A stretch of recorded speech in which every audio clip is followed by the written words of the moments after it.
Bonjour à toi. Aujourd'hui, je vais te montrer comment faire la soustraction des nombres décimaux. Je vais faire deux exemples avec toi pour que tu puisses bien comprendre.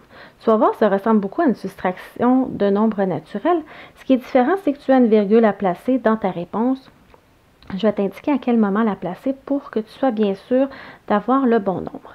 Alors, une des premières étapes, c'est de vérifier que mes deux nombres se rendent les deux soit au dixième, au centième ou au millième. Alors ici, j'ai 459 et 36 centièmes, moins 3 et 42 centièmes. Alors mes deux nombres arrêtent au centième. Je n'ai pas à faire l'ajout de 0 pour que mes deux nombres soient au même endroit.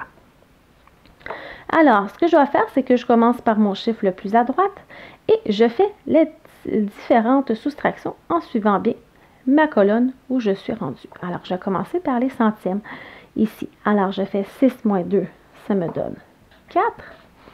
3 moins 4.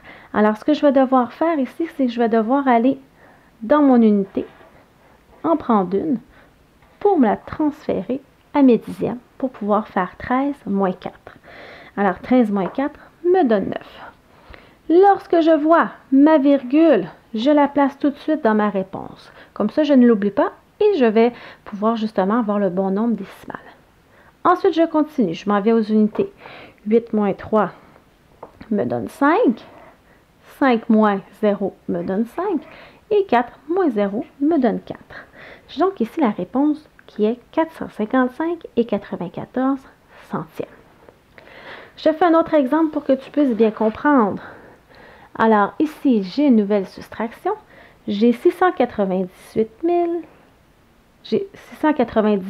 et 83 centièmes, pardon.